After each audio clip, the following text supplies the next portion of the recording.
नमस्कार, मैं हूं आकांक्षा। आप देख रहे हैं स्वराज राजस्थान। खबरों की शुरुआत करेंगे, लेकिन सबसे पहले नजर हेडलाइंस पर।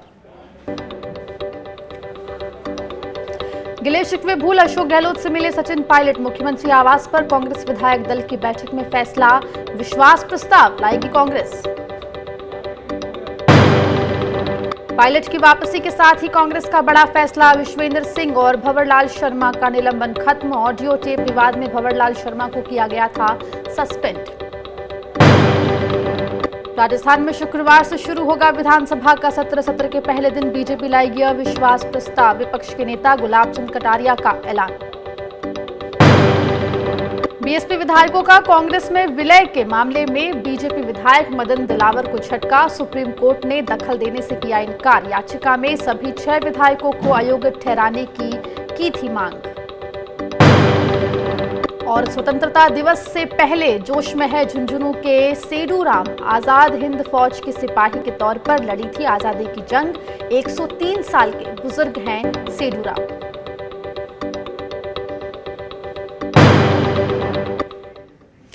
राजस्थान विधानसभा का सत्र शुक्रवार से शुरू हो रहा है।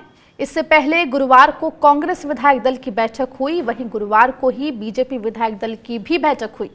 वहीं बीएसपी विधायकों के कांग्रेस में विलय को लेकर जहां राजस्थान हाईकोर्ट में सुनवाई हुई, वहीं सुप्रीम कोर्ट ने इस मामले में फिलहाल दखल देने से इनकार किया है। राजस्थान विधानसभा का सत्र शुक्रवार से शुरू होने जा रहा है। इससे पहले करीब 32 दिन तक चले सियासी ड्रामे में अशोक गहलोत को अपने समर्थक विधायकों को जहां होटल में ठहराना पड़ा, वहीं सचिन पायलट के समर्थक विधायक भी राज्य से बाहर हरियाणा के एक होटल में ठहरे हुए थे। हालांकि आलाकमान से हुई बातचीत के बाद सचिन पायलट मान गए और जो संकट गहलोत सरकार पर गहराया हुआ था वो अब दूर हो गया है। इससे पहले विधानसभा सत्र को लेकर गहलोत और राज्यपाल के बीच भी गतिरोध देखने को मिला। गहलोत 31 जुलाई को विधानसभा का सत्र बुलाना चाहते थे, जिसके लिए वो राज्यपाल से 4 बार मिले, लेकिन राज्यपाल ने दोहराया कि विधानसभा का सत्र बुलाने के लिए 21 दिन का नोटिस जरूरी है। राज्यपाल ने उनसे पूछा कि अगर आप विश्वास मत लाना चाहते हैं तो विधानसभा जल्दी बुलाई जा सकती है, नहीं तो 21 दिन का नोटिस जरूरी है। जिसके बाद गहलोत ने 14 अगस्त को विधानसभा बुलाने के लिए आग्रह किया, जिस पर राज्यपाल ने अपनी मंजूरी दी। हालांकि अब सियासी हालात बदल गए हैं, कांग्रेस में विधायक एक साथ हो चुके हैं। हालांकि इस सियासी ड्रामे को लेकर विधानसभा में हंगामे के आसार जरूर हैं। हमारे साथ हमारे रेसिडेंट एडिटर संजय वोहरा जी जुड़ गए हैं अधिक बात करने के लिए। संजय जी, तो कल विधानसभा का सत्र राजस्थान में लगने वाला है, सभी विधायक एक हो गए हैं कांग्रेस के, आज विधायक दल की बैठक भी हुई, तो अब कल क्या लगता है, गहलोत सरकार पूरी तरह से सेफ कल नजर आएगी? बिल्कुल, ये 18 विधायक वापस आने के बाद गहलोत सरकार को कोई खतरा ही नहीं है। खतरा पहले भी था, मतलब कम था, लेकिन अब तो बिल्कुल कोई खतरा नहीं है, क्योंकि उनकी संख्या वापस वही हो गई है जो कि राज्यसभा चुनाव के वोटिंग के समय थी। उस वक्त कांग्रेस को 122 वोट मिले थे और जो बहुमत आंकड़ा है वो 101 है। तो इस लिहाज से कांग्रेस के पास बहुमत से काफ़ी ज़्यादा विधायक हैं। न केवल ये 18 विधायक, बल्कि वो 3 निर्दलीय विधायक जिनकी संबद्धता खत्म कर दी गई थी और जिनके खिलाफ एसीबी में मुकदमे दर्ज किए गए थे, वो भी वापस कांग्रेस के पाले में लौट आए हैं। जी संजय जी, जैसे कि हम जानते हैं कि बीजेपी ने अविश्वास प्रस्ताव लाने की बात कही है कल विधानसभा में, तो आखिर बीजेपी की क्या रणनीति है? अविश्वास प्रस्ताव लेकर आ रही है, हालांकि विधायक सब एक हो गए, तो क्या वो एक लास्ट चांस लेना चाहती है या फिर कोई मैसेज यहाँ पर देना चाहती है? आकांक्षा, आपने बिल्कुल सही कहा, ये मैसेज के लिए है। और दूसरा, जब अविश्वास प्रस्ताव का बीजेपी रख रही है और उसको स्पीकर को स्वीकार करना होगा, क्योंकि बाकायदा इसके लिए नोटिस दिया जाएगा, तो उसमें क्या होता है कि बहस के दौरान बीजेपी को अपनी बात कहने का मौका मिलेगा। वरना ये हो सकता है कि कल बिजनेस एडवाइजरी कमेटी की मीटिंग हो, उसमें 2 दिन के लिए या 3 दिन के लिए जो बिजनेस लिया जाएगा, उसके बाद सरकार उसको यकायक भंग कर सकती है। ये जो सत्र है उसको स्थगित कर सकती है, सदन की कार्रवाई, तो उसमें फिर बीजेपी को बोलने के लिए मौका नहीं मिलेगा। जबकि बीजेपी ये चाहती है कि वो सदन में बोले फोन टैपिंग के बारे में, जो राजद्रोह के केस लगाए गए उसके बारे में, मुख्यमंत्री अशोक गहलोत ने जो गवर्नर के खिलाफ जिस तरह की शब्दावली उसके बारे में, उप मुख्यमंत्री के खिलाफ उन्होंने जो बोला, तो ये तमाम चीजें जो है बीजेपी ऑन रिकॉर्ड लाना चाहती है सदन के पटल पर।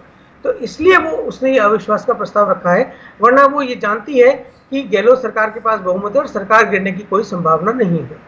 जी संजय जी, आप हमारे साथ बने रहे, मैं आपके पास लौटूंगी। उधर विधानसभा सत्र को लेकर कांग्रेस विधायक दल की बैठक खत्म हो गई है।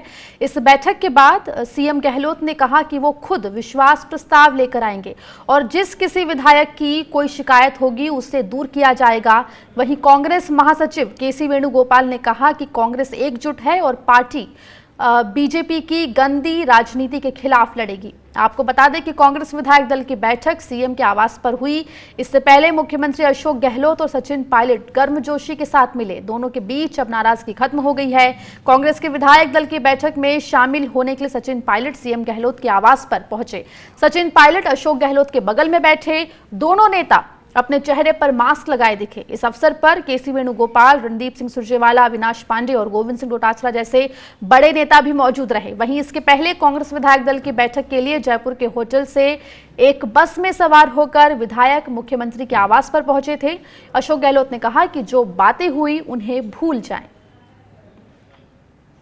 हमारे संवाददाता रामस्वरूप हमारे साथ जयपुर से जुड़ गए हैं बात करने के लिए। रामस्वरूप, तो विधायक दल की बैठक जो है क्या अभी भी जारी है या खत्म हो चुकी है, और क्या कुछ मुख्य बातें निकल कर आई, क्योंकि कल विधानसभा का सत्र है, क्या रणनीति कांग्रेस की रहेगी? देखिए, आज जो है कांग्रेस पूरी तरह से एकजुट नजर आई है। जिस तरह से मुख्यमंत्री अशोक गहलोत अपने संबोधन में कहा कि हमें हमारे कुंबे को कोई नहीं तोड़ सकता, जिन लोगों ने साजिश करी है और उनको मुंह की खानी पड़ी है। मुख्यमंत्री के अलावा बाहर जो विधायक है जिनने बात की थी, रामनारायण मीणा ने, विशेंद्र सिंह ने और बाकी जो विधायकों ने मीडिया से बात की थी, उनका साफ तौर पर कहना था कि सरकार को प्रदेश में किसी भी तरह का खतरा नहीं है। हमने ये पूछा कि कल भारतीय जनता पार्टी का कहना है कि वो सदन में अविश्वास प्रस्ताव लाएगी, तो विधायकों ने और मंत्री जिनसे हमारी बात हुई उन्होंने यही कहा कि अब वो कुछ भी लाए, विपक्ष से जो मर्जी करे, लेकिन हमें किसी भी प्रकार का कोई खतरा नहीं है। विश्वेंद्र सिंह ने साफ तौर पर कहा कि मेरी नाराजगी कभी भी पार्टी से नहीं रही है। हालांकि जब कुछ मुकदमे दर्ज हुए थे तब जरूर उन्हें बुरा लगा था, नाराजगी हुई थी और इसीलिए वो आलाकमान के पास जो अपनी बात रखने के लिए जो है बाहर गए थे। और ये बात उनको अच्छी, ये दौर जो था वो ठीक नहीं था, ऐसा नहीं लगा उन्हें। लेकिन जब आलाकमान में से बात हुई, सुलह के प्रयास हुए, तब सारी बातें हो गई और उसके बाद में सब ठीक हो गया। ऐसे में अब सभी एकजुट हैं, किसी भी प्रकार का कोई खतरा यहाँ नहीं है प्रदेश में। और कल जब विधानसभा सत्र चलेगा तो साफ तौर पे पूरी कांग्रेस एकजुट है। बैठक खत्म होने के तुरंत बाद ही केसी वेणुगोपाल मुख्यमंत्री निवास के बाहर आए, बाकायदा मीडिया से बात की और ये कहा कि प्रदेश में, राजस्थान में कांग्रेस एकजुट है। भारतीय जनता पार्टी के जो गंदी राजनीति कर रही है, लगातार जो कांग्रेस के नेता सामने आ रहे हैं कल से या पर जब से सचिन पायलट की वापसी हुई है कांग्रेस में, तब से कह रहे हैं कांग्रेस एकजुट है, तो उसके बावजूद भी विश्वास प्रस्ताव लाने की बात गहलोत क्यों कर रहे हैं आखिर?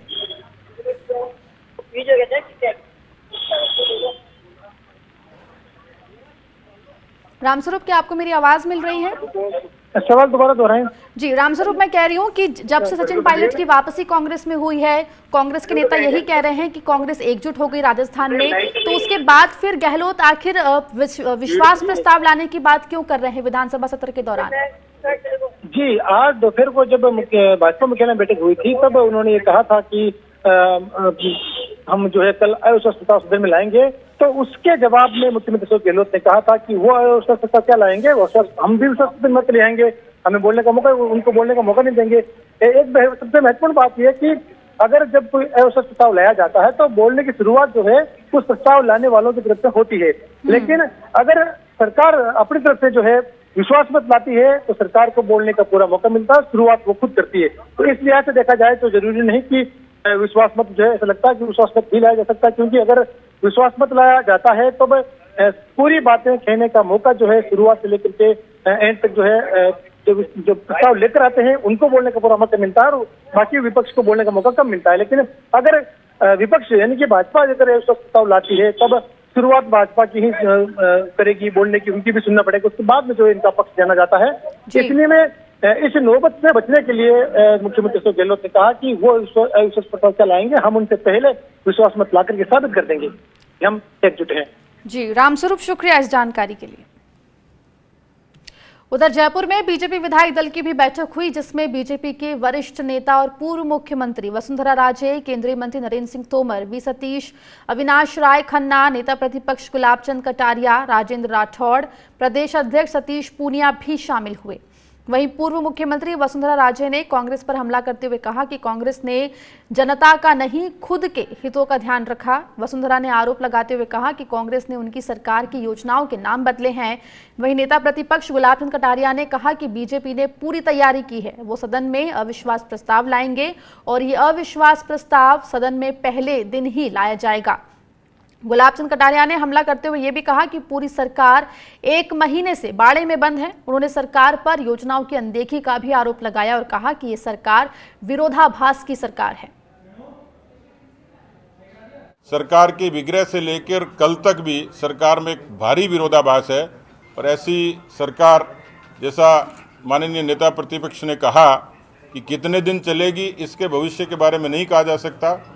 ऐसी संभावना है कि जिस तरीके से उन्होंने मशक्कत की है वो शायद विश्वास मत का प्रस्ताव रखें, लेकिन हम लोग भी पूरे तरीके से तैयार हैं अविश्वास प्रस्ताव लाने के लिए।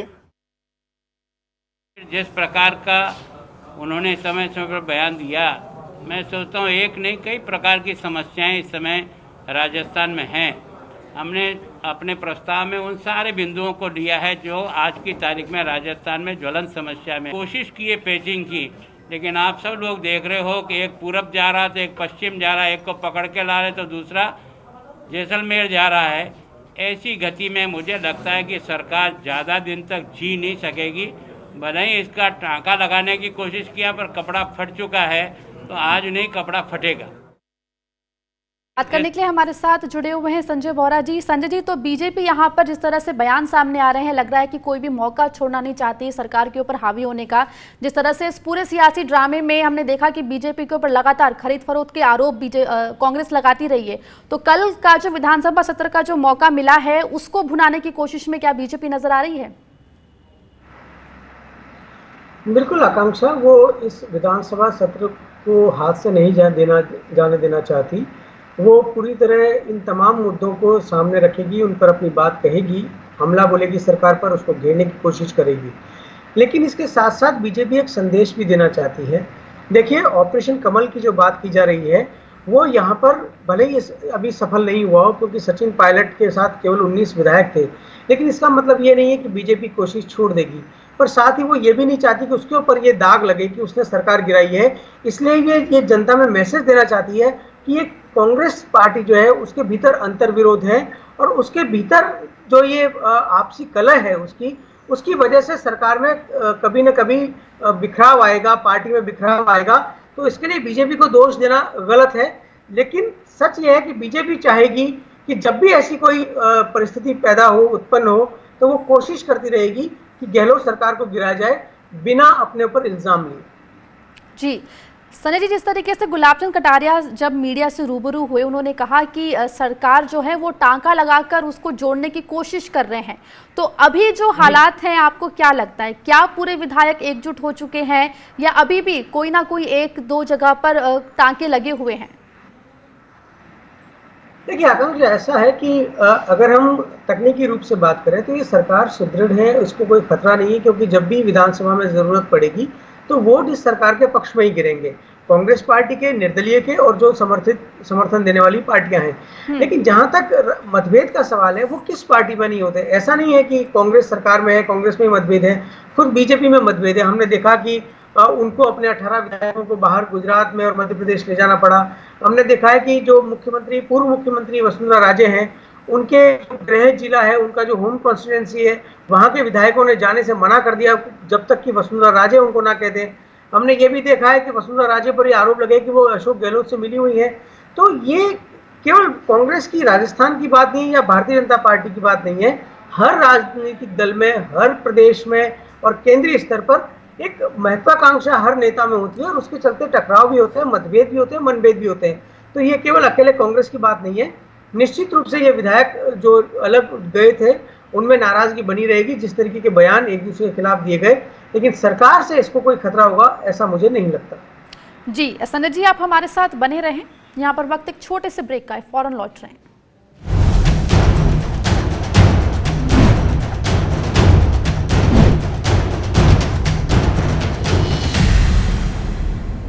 LPU, I got exposed to new age technologies like AI and big data at Centers of Excellence by Google, SAP and Oracle. These learnings helped me to get a job with Microsoft at a package of rupees 42 lakh.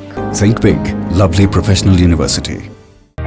सपने सच तब होंगे जब आप सपने दिखना शुरू करेंगे। ये शब्द हैं उस शख्सियत के जिसके सपनों ने दी इस देश को एक नई उड़ान, डॉक्टर APJ अब्दुल कलाम। और ऐसे ही हर स्टूडेंट के सपने पूरे करेंगे हम, under best guidance of expert faculty team. Admission open in science and technology, humanities, social science, arts and sports. Doctor APJ Abdul Kalam university, Indore.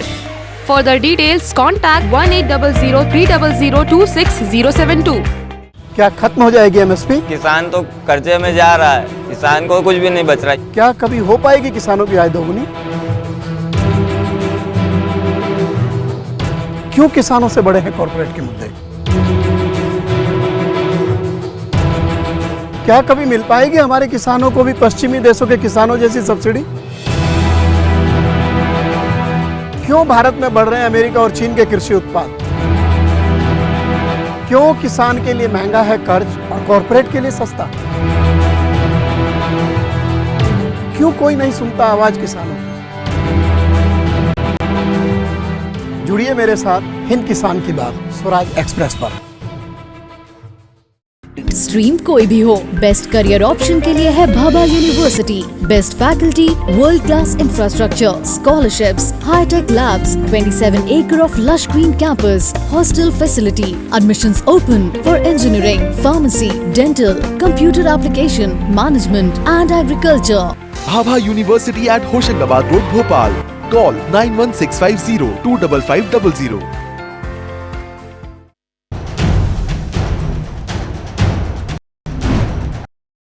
Rajasthan. इस बीच कांग्रेस ने अपने 2 विधायकों का निलंबन खत्म कर दिया है। जयपुर के होटल फेयरमाउंट में KC वेणुगोपाल की मौजूदगी में हुई बैठक में फैसला लिया गया। फैसले के बाद विश्वेंद्र सिंह और भंवरलाल शर्मा का निलंबन खत्म हो गया है। बैठक में CM अशोक गहलोत, प्रदेश प्रभारी अविनाश पांडे, PCC चीफ गोविंद सिंह डोटासरा और ऑब्जर्वर अजय माकन भी मौजूद रहे। पर आरोप लगे, केस लगे, निलंबन हुआ, सब कुछ हुआ। मैं स्पष्ट कर देना चाहूंगा कि जो भी आरोप थे उनका आज पर्दाफाश हो गया और हम लोग 1 महीने इसलिए बाहर रहे कि हमारे साथ और क्या घटना हो सकती थी, इसलिए मैं कोई चीज़ छुपाता नहीं। ना मैंने कुछ मांगा, पहले भी नहीं मांगा था, ना अब मांग रहा हूँ। जनता ने MLA को चुनकर भेजा है, जनता की सेवा करूँगा। हाईकमान का आदेश हुआ, सहसम्मान वापस लौटे, हमसे सम्मान वापस लौटे। हम रुक करेंगे हमारे रेसिडेंट एडिटर संजय वोरा जी का। संजय जी, तो 2 विधायक विश्वेंद्र सिंह और भंवरलाल शर्मा, इन दोनों का निलंबन कांग्रेस ने खत्म कर दिया है। तो पायलट गुट के विधायकों की जो नाराजगी थी उसको खत्म करने की तरफ बढ़ाया हुआ पहला कदम इसे मान सकते हैं? एक और कदम कह सकते हैं। पहला कदम तो तब था जब उन्होंने राजद्रोह का जो मुकदमा था वो वापस लिया था। दूसरा तब हुआ जब ये केसेस ACB को दिए गए।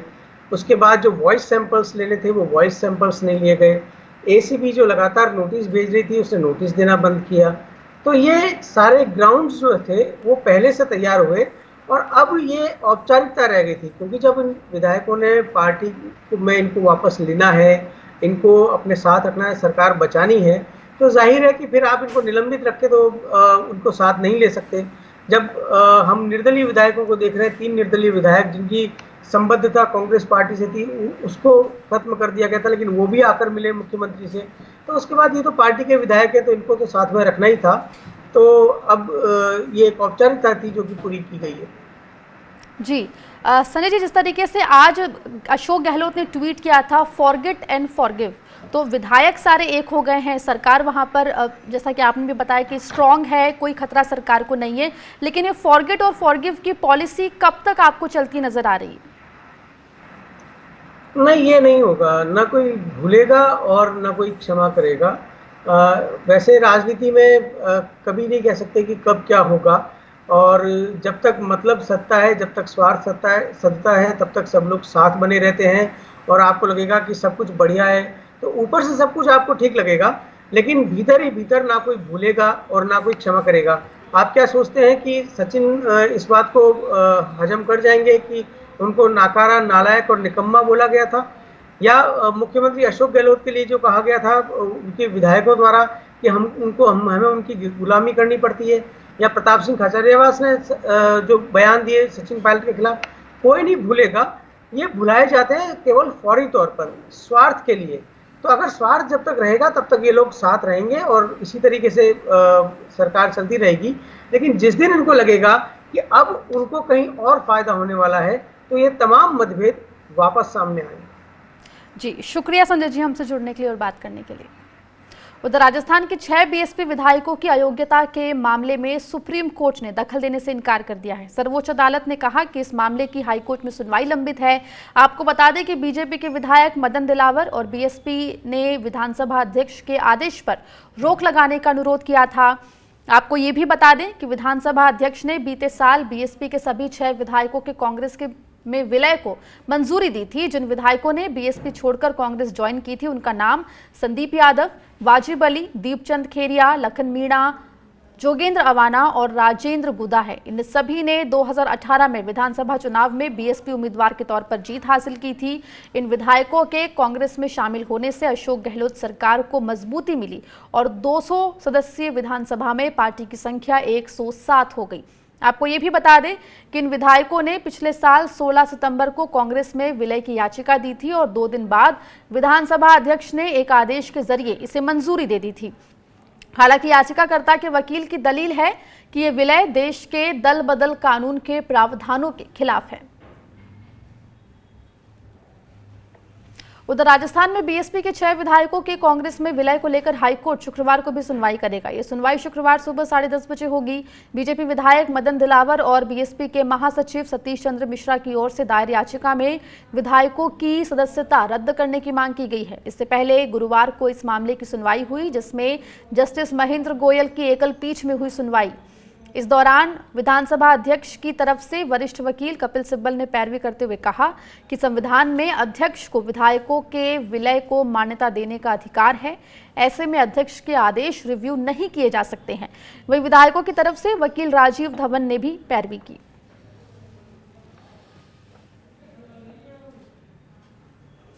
राजस्थान के झुंझुनू जिले में रहने वाले स्वतंत्रता सेनानी सेडूराम कृष्णैया 103 साल के हैं। जब वे 21 साल के थे तब आज़ादी के आंदोलन में कूद गए थे। सुभाष चंद्र बोस की आज़ाद हिंद फौज के सिपाही के तौर पर वे विभिन्न देशों में गए, जेल भी रहे, लेकिन आज़ादी दिलाकर ही दम लिया। आज भी उन्होंने अपने पुराने किस्से याद हैं। वे बताते हैं कि 1940 में वे आज़ादी की लड़ाई में कूद गए और उनकी मुलाकात जेल में बंद के दौरान सुभाष चंद्र बोस से हुई। सुभाष चंद्र बोस ने उन्हें अपनी फौज में शामिल किया और बोस के नेतृत्व में उन्होंने लड़ाई लड़ी। इस मौके पर उन्होंने कहा कि उन्हें कई बार चिंता होती है कि उन जैसे कई स्वतंत्रता सेनानी जो अब वृद्ध हो चुके हैं लेकिन अविवाहित हैं, उनकी अब तक सरकार ने सुध नहीं दी है। भविष्य में उनका उत्तराधिकारी कौन होगा, इसे लेकर कोई भी कदम सरकार नहीं उठा रही। इसलिए उनकी सरकार से अपील है कि सरकार को उनके उत्तराधिकारी के तौर पर सहमति प्रदान करने और आश्रितों को मिलने वाली सुख सुविधाएं और सम्मान के लिए सोचना चाहिए। 103 वर्ष के हो गए तो ये इनकी डिमांड ये है कि कम से कम मेरी जो सेवा किया परिवार के मेंबर ने, तो उसका कुछ तो मेरा उत्तराधिकारी होने के नाते मेरे से जितने भी स्वतंत्रता सेनानी हैं तो उनके जो आश्रित हैं उनको कुछ ना कुछ आने वाले हमारे मरणोपरांत उनको लाभ मिलना चाहिए। राजस्थान में फिलहाल इतना ही। खबरों का सिलसिला लगातार जारी है।